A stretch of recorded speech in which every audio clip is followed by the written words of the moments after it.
Je voulais détester cette moto. Honda a trop dépensé pour la fabriquer et a même perdu de l'argent. Mais quand Whitney et moi l'avons essayé et que nous l'avons vraiment examiné, nous nous sommes dit que ce n'était peut-être pas une erreur, mais un chef-d'œuvre. Cette moto, façon Terminator, possède le même moteur robuste que la Goldwing GL. 1800 avec 118 chevaux et 121 lbp de couple à 4000 tromines. Vous vous dites peut-être, donc ce n'est qu'une Goldwing sophistiquée? Un peu à l'intérieur, mais à l'extérieur, c'est tout autre chose. On dit qu'il aurait coûté à Honda 150 000 € pour fabriquer une seule rune à cause de toutes les pièces sur mesure, comme le processus minutieux de moulage à la cire perdue utilisé pour sculpter le système d'échappement. Regarde comme tu as l'air cool. Je me sens tellement cool. La seule erreur que Honda ait vraiment faite, c'est la CTX 1300. Tu sais, ce cruiser de 2014 conçu par Honda pour allier confort et praticité sport touring, mais qui n'a convaincu aucun camp, a été arrêté après 1 an. Honda a vendu les Valkyrie Rune à perte. Ça ressemble à une erreur, mais ce n'était pas fait pour gagner de l'argent. Elle a été conçue pour être une œuvre d'art. Les seules autres motos qui s'approchent vraiment de ce que Honda a fait avec la Rune sont la Yamaha GTS 1000 et la Ducati 2008 Racing Replica Desmo CDC. La GTS a permis à Yamaha de démontrer sa technologie avancée, un bras oscillant avant façon bimoda plutôt qu'une fourche classique. C'était intelligent et avancé, mais moins remarqué, davantage une démonstration d'ingénierie qu'un effet visuel. Ensuite, il y a la Devil Air Desmo Sedici, une moto Grand Prix Ducati homologuée route, produite en série limitée et vendue très cher. Exotique, rapide et ultra précise, elle ne visait pas le motard moyen. Elle a été conçue pour les collectionneurs et les passionnés de circuit. Mais la Rune, c'était tout autre chose. Honda a mis toute son âme dans cette moto, non seulement pour prouver qu'ils en étaient capables, mais aussi pour faire passer un message. Elle n'a pas été conçue pour être pratique ou rentable. Elle a été conçue pour être inoubliable. Chaque ligne, chaque courbe, chaque détail fait main crie une seule chose. Nous vous mettons au défi d'ignorer cela. C'est tellement confortable, ça semble facile à gérer et réalisable. Ça paraît tellement long comparé à ma Harley Electric Glide. Honda a fabriqué moins de 4000 runes. Pour référence, ils ont vendu 40 000 Rebelle 1100 rien qu'en 2024, donc celles-ci sont très rares. En 2004, une Honda Rune vous aurait coûté environ 30 000 $ ou plus de 50 000 $ en valeur actuelle. C'est plus cher qu'une toute nouvelle Custom Vehicle Operations Road Glide Saints. Les réactions étaient à partager. Certains l'ont qualifiée de sculpture roulante, d'autres disaient que l'avant de la moto semblait perdu dans une faille temporelle. Mais qu'on l'aime ou qu'on la déteste, la Rune faisait sensation. Honda ne cherchait pas à inonder le marché. Il voulait simplement se faire remarquer. Et maintenant, c'est un modèle culte, un objet de collection.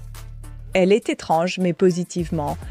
La Rune a marqué le moment où un grand constructeur a arrêté d'essayer de fabriquer la moto la moins chère, la plus efficace, la plus vendable et s'est juste amusé. Elle a cette magnifique fourche à bras inférieurs traînant qui est unique en son genre.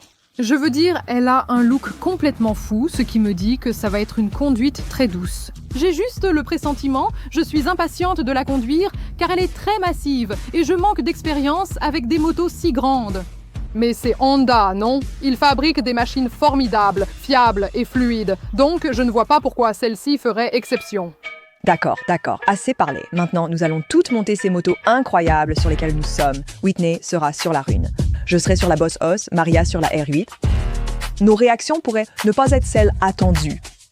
Très bien les gars, avant qu'on commence cette balade légendaire entre la Honda Rune, la BMW R18 et l'incroyable Boss Hoss V8, je dois remercier le sponsor d'aujourd'hui parce que c'est grâce à eux que tout ça est possible. D'accord. Whitney, comment est la Rune? Mec, j'étais tellement nerveuse de monter sur ce vélo où il y a plusieurs facteurs en jeu, tu vois. Il est énorme, coûte cher et n'est pas à moi. Voilà pourquoi j'ai peur de monter sur un vélo. Mais ce truc est incroyable. Il est tellement maniable. Il est super docile. Sur l'autoroute, tout semblait normal, sans aucune peur.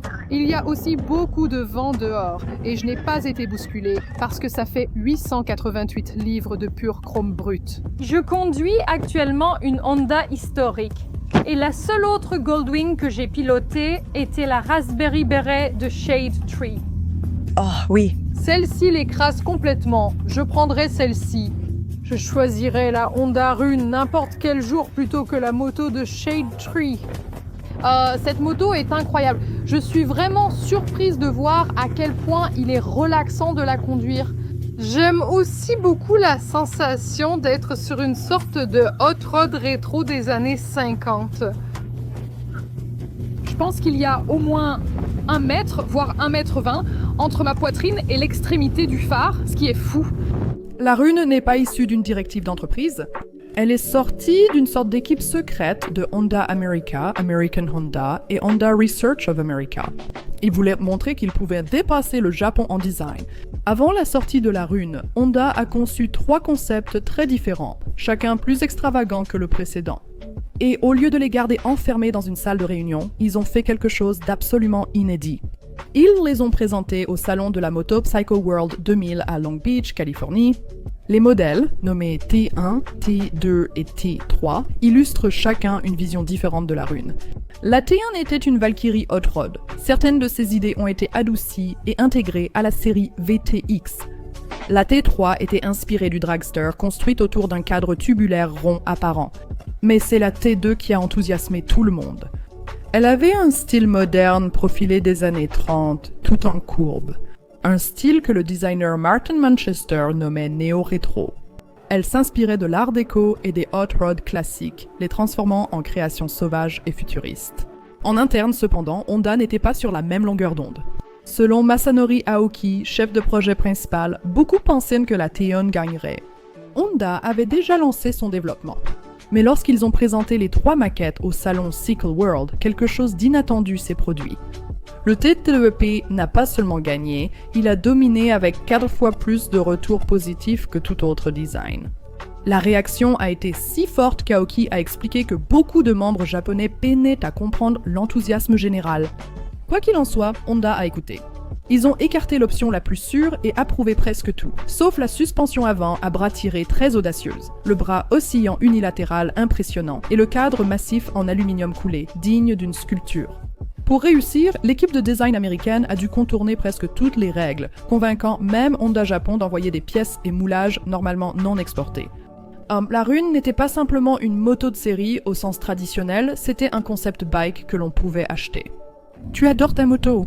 Mec, j'ai enfin eu la meilleure moto, je crois. c'est comme si c'était rétro-bûché.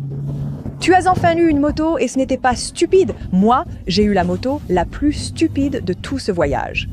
Whitney a eu la moto la plus moche, enfin Maria a eu la plus moche et Whitney a eu la bonne moto. Tu as l'air vraiment cool dessus. Ça a l'air dingue, intimidant et fou, mais on dirait que ça va. Oui, non, Ça arrive souvent.